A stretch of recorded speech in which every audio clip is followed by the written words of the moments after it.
All right, I got 2 sets of cores. Next move is we're doing the power pad.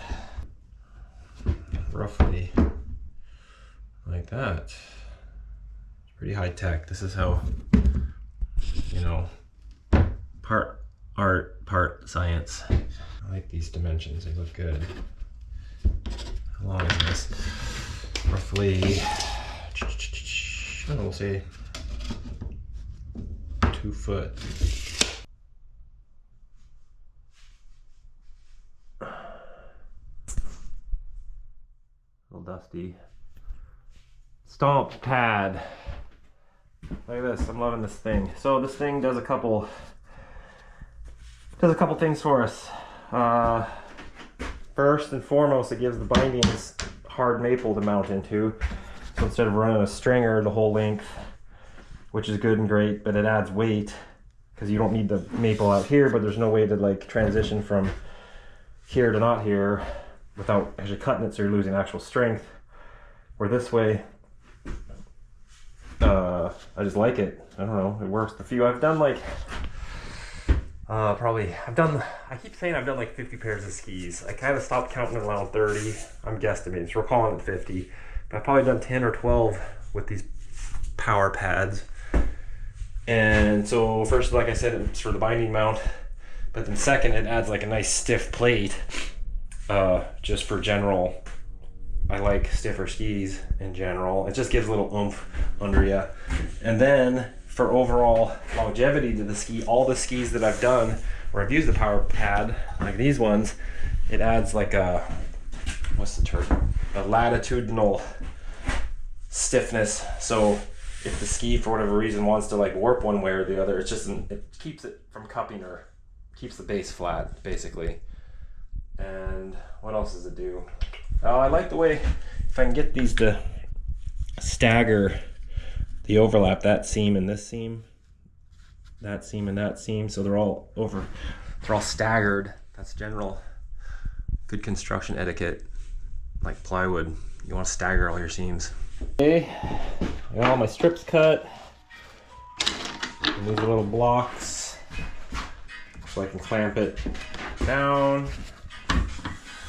Just making sure I got all my pieces and parts in line before I start pumping epoxy. Looking around, all right. Look at this hairdo. Oof. Nice, got the sunbeam coming in the window. So I started running the last 2 days because I was exactly 2 weeks out from this goddamn half marathon, and I have not been running. I hadn't ran in 5 weeks. In Hawaii I was running a bit. So I'm trying to make time for general more productivity instead of running around. But it's interesting to note the difference between running and weight training exercise. And I like weight training in general. You like get buff and you look better, which is cool for street cred or whatever, but it doesn't have the same physiological like happiness. It doesn't bring the same happiness that running does. Like running's hard, you know, because it's working the system in a different way. Like going to work out for an hour at the gym, you lift a set, you wait for 5 minutes, you lift a set, you wait, or you can rotate through. You can be tired obviously, but you're just doing these sets,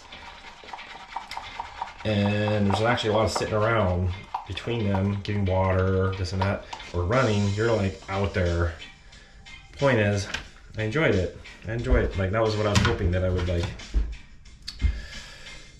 rekindle the love for it when I wasn't forcing it so often.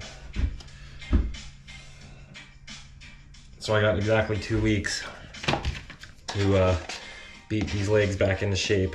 The cardio's there, that's the thing, is like, I mean, I had like 7 years of active training on top of 25 years of less structured training, but lots of it. So the cardio is just there ready to go, but it's just getting those leg muscles reminded is what their job is. So I'm trying to go pretty thick on this core because I don't want to I'm not putting any on the sticks, but I want a pretty gooey mix here.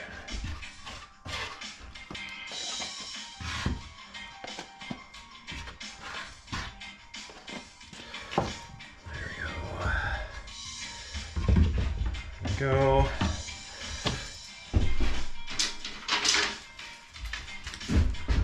One, two, three, 4, 5,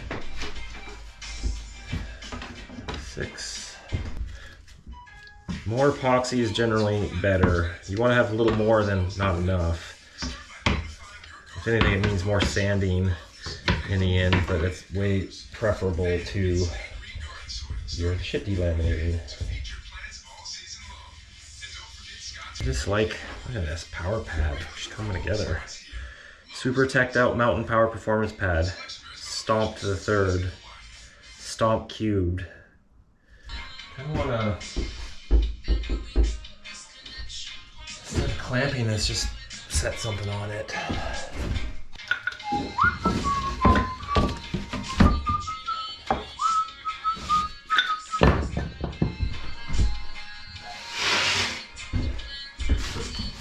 And even in the end, when my pad, if it's too thick, if I don't like the flex, I can still run it back through the planer and take it down a hair.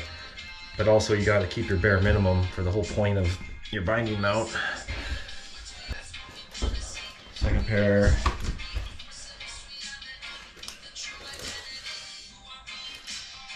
Make sure I got my up. That's it. I feel pretty good about it. This clamp's just holding it straight on the ski. Got some weight. It's things like this though, you know, this is 2 pairs of skis going where, you know, you get limited by space. My hair is really doing something special today. Sorry, this little screen, I can see it. You know, I couldn't do any more else in the shop right now if I wanted to, if I had the materials to like start stacking up. So it's things like this where I'm like, I wish I had a bigger shop, which is part of the visualization process for all this. I already want to grow, I want a bigger shop, so I'm either gonna build one back here, or have to rent something, but preferably if this was doubled, if this was like doubled this way, higher ceiling, we'd be winning. All right, thanks for watching. Catch you on the flip side.